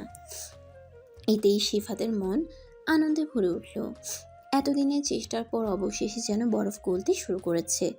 সেদিন সন্ধ্যায় সিফাত তার দুই বন্ধু শুভ আর রবিনকে ফোন করলো। কি রে, তোরা কোথায়? তাড়াতাড়ি কলেজ মার্কেটের কফি শপে আয়। কফি শপে? এখন কেন? কি হয়েছে? তোরা আগে আয়, তারপর বলছি। খুব জরুরি কথা আছে। শুভ আর রবিন কিছুটা অবাক হলেও রাজি হলো। কিছুক্ষণ পর তিন বন্ধু কফি শপে মিলিত হলো। সিফাতের মুখটা দেখে মনে হচ্ছিল যেন সে খুব খুশি। এখন বলতো কি হয়েছে? কলেজে তো সব ঠিকঠাক ছিল। তোরা বিশ্বাস করবি না, আজ স্মৃতির সাথে আমার যা কথা হলো। হ্যাঁ দোস্ত, কি ব্যাপার, সব ঠিক আছে তো? কি কথা, খুলে বল। আমরা তো তোর ভালো কিছু শোনার অপেক্ষা আছি। আজ স্মৃতি আমার সাথে একদম অন্যরকম ব্যবহার করলো। কোনো রাগ দেখায়নি, একদম নর্মালভাবে কথা বলছিল। সত্যি? তাহলে তো দারুণ খবর। আমরা জানতাম তোর চেষ্টা বিফলে যাবে না। হ্যাঁ দোস্ত, লেগে থাকলে একদিন ঠিক ফল পাবি। তাহলে কালকের সেই দুঃখটা আজ আনন্দে বদলে গেলে, তাই না? তোরা বুঝবি না আমি কতটা খুশি হয়েছি। মনে হচ্ছে যেন আমি নতুন করে বাঁচার স্বপ্ন দেখছি। তাহলে সেলিব্রেশন তো হওয়াই উচিত, তাই না? চল, আজ আমরা সবাই মিলে পার্টি করি। একদম। আর সেই পার্টির স্পর্শে তুই কেমন? তোরা যা চাস তাই হবে। আজ আমি সত্যি খুব খুশি। তিন বন্ধু তিন বন্ধুতে হাসি ঠাট্টা চলল। সিফাতের মনে আশা জাগলো। স্মৃতির মনে হয়তো তার জন্য সামান্য জায়গা তৈরি হয়েছে। এখন শুধু সময়ের অপেক্ষা। কফি শপে হাসি ঠাট্টার পর যখন তাদের আড্ডা প্রায় শেষের দিকে, তখন সিফাত একটু গম্ভীর হয়ে বলল, আচ্ছা শোন তোরা, আমি একটা কথা ভাবছি। কি ভাবছিস বল? আমি ভাবছি এবার স্মৃতিকে প্রপোজ করব। শুভ আর রবিন একে অপরের দিকে তাকালো। তাদের মুখে হাসি ফুটে উঠল। ঠিক বলেছিস। আমিও ভাবছিলাম তোকে এটা বলবো। এটাই তো সঠিক সময়। একদম। আর দেরি করিস না। মেয়েটা যখন নরম হয়েছে, সুযোগটা কাজে লাগিয়ে দে। তাহলে বলতো কিভাবে প্রপোজ করা যায়? আমার মাথায় তেমন কিছু আসছে না। আরে তুই চিন্তা করিস না, আমরা আছি তো। আমরা মিলে দারুণ একটা প্ল্যান করব। হ্যাঁ দোস্ত, আমরা সিথি আপুকে এমনভাবে রোমান্টিকভাবে প্রপোজ করব যে ও না করতে পারবে না। শোন, আমার একটা আইডিয়া আছে। কলেজের কাছেই যে নতুন পার্কটা খুলেছে না, ওটা বেশ সুন্দর। আমরা ওটাকে দারুণ করে সাজাবো। হ্যাঁ, ফুল, আলো, মোমবাতি দিয়ে একদম পাবলি একটা পরিবেশ তৈরি করব। তোরা সত্যি বলছিস? তোরা আমার জন্য এত কিছু করবি? অবশ্যই করব ভাই, তোর সুখের জন্যই তো আমরা। কিন্তু তুই সিথি আপুকে এখানে আনবি কিভাবে? ও কি এমনি এমনি আসবে? সেটাই তো আমার চিন্তা। কি বলে ওকে রাজি করাবো? তুই স্মৃতিকে বলবি আজ তোর জন্মদিন। সেটা বলে তুই তাকে তোর জন্মদিনের অনুষ্ঠানে আসার কথা বলবি। হ্যাঁ, আর বলবি তোর কয়েকজন বন্ধুও থাকবে সেখানে, তাহলে ওর সন্দেহ হবে না। জন্মদিন? কিন্তু আজ তো আমার জন্মদিন না। ও যদি বুঝতে পারে? আরে বোকা, ও অত কিছু ভাববে না। তুই জাস্ট বলবি আমরা তো আছি সব সামলে নেওয়ার জন্য, তাই না? আচ্ছা, তাহলে এটাই ফাইনাল। তোরা যা যা করার দরকার কর, আমি স্মৃতিকে রাজি করানোর দায়িত্ব নিচ্ছি। গুড। তাহলে কাল সকাল থেকেই কাজ শুরু করে দেওয়া যাক। একদম, তোর জীবনের সবচেয়ে স্পেশাল প্রপোজাল হতে চলেছে এটা। তিন বন্ধুতে হাত মিলিয়ে তাদের পরিকল্পনা চূড়ান্ত করলো। সিফাতের মনে একদিকে যেমন উত্তেজনা, তেমনি অন্যদিকে চিন্তা কাজ করছিল। শেষ পর্যন্ত তার ভালোবাসা কি পূর্ণতা পাবে? সময়ই তা বলবে। পরের দিন সিফাত কলেজে গিয়ে স্মৃতির সাথে দেখা করলো। হ্যালো স্মৃতি, কেমন আছো? আমি ভালো আছি, তুমি কেমন আছো? আমি খুব ভালো আছি। আসলে তোমাকে একটা কথা বলার ছিল। হ্যাঁ বলো। কাল আমার জন্মদিন, আর সেই উপলক্ষে সন্ধ্যায় ব্লুবেরি পার্কে একটা ছোটোখাটো পার্টি আছে। আমার আরও কিছু বন্ধুরাও থাকবে। তুমি আসবে তো? আচ্ছা চেষ্টা করব। না, চেষ্টা নয়, তোমার আসতেই হবে। এটা আমার জন্মদিন, আর আমি চাই তুমি সেখানে থাকো। আচ্ছা ঠিক আছে, আমি আসবো। সিফাতের মন আনন্দে ভরে উঠল। স্মৃতি রাজি হয়েছে, এটাই তার কাছে অনেক। তাহলে আমি এখন যাই, পরে দেখা হবে। স্মৃতি মাথা নেড়ে সম্মতি জানালো। সিফাত দ্রুত তার বন্ধুদের কাছে ফিরে গেল। তোরা কোথায়? স্মৃতি রাজি হয়েছে, ও কালকের পার্টিতে আসছে। সিরিয়াসলি? তাহলে তো আমাদের কাজ প্রায় শেষ। হ্যাঁ দোস্ত, আমরা তোকে আগেই বলেছিলাম তোর জাদু কাজ করবেই। পার্ক সাজানোর কি খবর? সব রেডি তো? তুই কোনো চিন্তা করিস না, আমরা এমনভাবে পার্ক সাজাচ্ছি যে স্মৃতি আপু তোকে আর মানা করতেই পারবে না। একদম ফুল আলো আর ভালোবাসার রঙে আমরা পার্কটাকে ভরিয়ে দেব। তুই শুধু সময় মতো সিথিকে নিয়ে আসবি। 3 বন্ধুতে মিলে শেষ মুহূর্তের প্রস্তুতি নিতে শুরু করলো। শিফাতের মনে উত্তেজনা আর আনন্দের ঢেউ লেগেছিল। কাল রাতে কি হতে চলেছে সেটা জানার জন্য তার তর সইছিল না। সন্ধ্যায় শিফাত ব্লুবেরি পার্কে গেল তার বন্ধুদের কাজ দেখতে। পার্কের ভেতরে ঢুকে সে অবাক হয়ে গেল। শুভ আর রবিন মিলে পুরো পার্কটাকে অসাধারণভাবে সাজিয়েছে। রঙিন আলোয় ঝলমল করছে চারপাশ। বিভিন্ন ধরনের ফুল দিয়ে সুন্দর করে সাজানো হয়েছে হাঁটার পথগুলো। মাঝখানে একটা ছোট মঞ্চ তৈরি করা হয়েছে, যেখানে মোমবাতি আর ফুলের তোড়া দিয়ে ভালোবাসার এক মনোরম পরিবেশ সৃষ্টি করা হয়েছে। তোরা এটা কি করেছিস? এটা তো অসাধারণ। কিরে, কেমন লাগলো তোর? আমরা জানতাম তোর পছন্দ হবে। ওখানে পুরোটা দেখিসনি? মঞ্চের পেছনে আরো সারপ্রাইজ আছে। আমার তো বিশ্বাস হচ্ছে না তোরা এত কষ্ট করেছিস আমার জন্য। আরে না, তোর খুশির জন্য তো আমরা সব করতে পারি। আর দেখ, আমরা তোর সেই কবিতাগুলোর কয়েকটা লাইন বড় ব্যানারে লিখে পার্কের বিভিন্ন জায়গায় লাগিয়েছি। তোরা সত্যি আমার বেস্ট ফ্রেন্ড। চল তোকে পুরোটা ঘুরে দেখাই। আর হ্যাঁ, স্মৃতি কখন আসবে বলেছে? তাহলে আর বেশি সময় নেই, তুই বরং এখন যা, গিয়ে রেডি হ, আমরা সব ফাইনাল করে নিচ্ছি। ঠিক আছে, তোরা যা করার কর, আমি 8টার আগে আসছি। শিফাত বন্ধুদের কাছ থেকে বিদায় নিয়ে পার্কের বাইরে এলো। তার মন কৃতজ্ঞতায় ভরে উঠল। শুভ আর রবিন সত্যিই তার জন্য অনেক করেছে। এখন শুধু সিথির আসার অপেক্ষা। তার মনে উত্তেজনা আর চিন্তা দুটোই কাজ করছে। সেই রাতের প্রতিটি মুহূর্ত শিফাতের জন্য যেন একটি দীর্ঘ বছর। উত্তেজনায় তার চোখে ঘুম আসছিল না। বারবার তার মনের পর্দায় ভেসে উঠছিল পার্কের সেই স্বপ্নীল সাজসজ্জা আর সিথির মুখ। সিথি কি আসবে? এসে কি বলবে? আমার ভালোবাসার প্রস্তাব কি সে গ্রহণ করবে? এই প্রশ্নগুলো তার মস্তিষ্কে একটানা ঘুরপাক খাচ্ছিল। একদিকে যেমন দীর্ঘদিনের লালিত স্বপ্ন পূরণের হাতছানি, তেমনি অন্যদিকে প্রত্যাখ্যানের ভয় তাকে অস্থির করে তুলেছিল। যদি সিথি না বলে দেয়, যদি তার সব চেষ্টা ব্যর্থ হয়, এই ভাবনাগুলো তাকে তিলে তিলে দগ্ধ করছিল। এপাশ ওপাশ করতে করতে কখন যে রাতের আধার কেটে ভোরের আলো ফুটল তা শিফাত টেরও পেল না। ঘুমহীন রাত তার চোখে ক্লান্তি নিয়ে এলেও মনের উত্তেজনা এতটুকুও কমেনি। আজ সে বিশেষ দিন। আজ হয়তো তার জীবনের সবচেয়ে গুরুত্বপূর্ণ মুহূর্তটি আসতে চলেছে। বিছানা ছেড়ে উঠে সে আয়নার সামনে দাঁড়ালো। বিধ্বস্ত চেহারা, রাতের দুশ্চিন্তা তার মুখের উপর স্পষ্ট ছাপ ফেলেছে। একটা দীর্ঘশ্বাস ফেলল সে। আজকের দিনটা তার জন্য নতুন এক দিগন্ত উন্মোচন করতে পারে, আবার চিরতরে তাকে হতাশায় ডুবিয়েও দিতে পারে। বন্ধুদের উপর তার অগাধ বিশ্বাস। তারা পার্কটিকে নিশ্চয়ই অসাধারণ করে সাজিয়েছে। এখন শুধু সিথির আসার অপেক্ষা।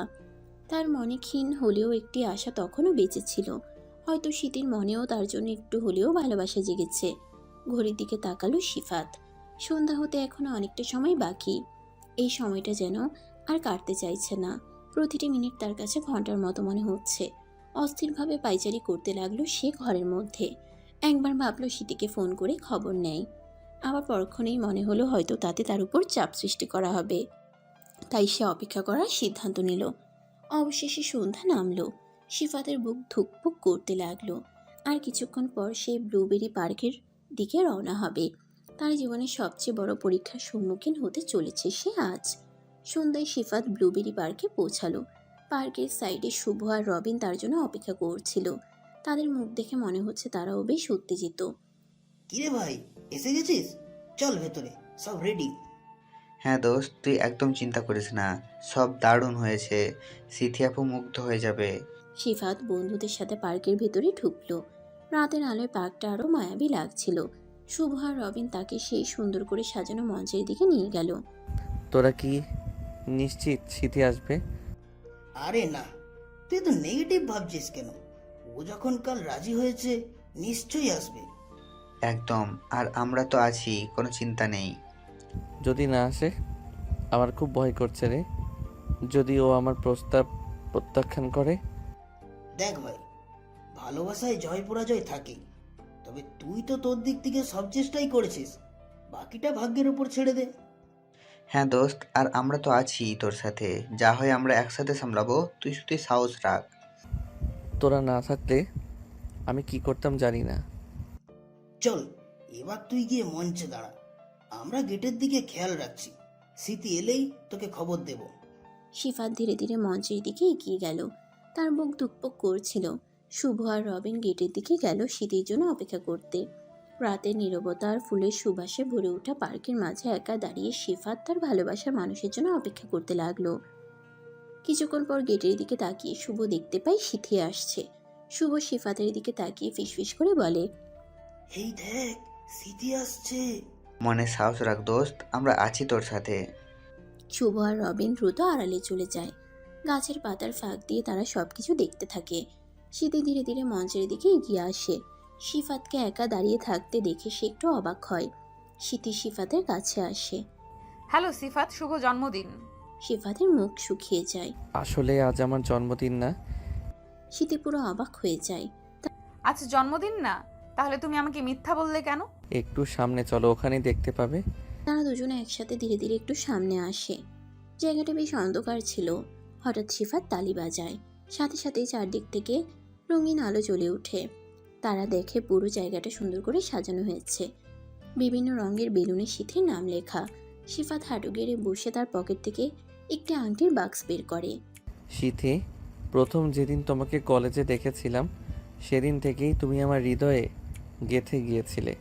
তোমার হাসি, তোমার রাগ, তোমার কথা বলার ধরন, সব কিছু আমার কাছে অমূল্য।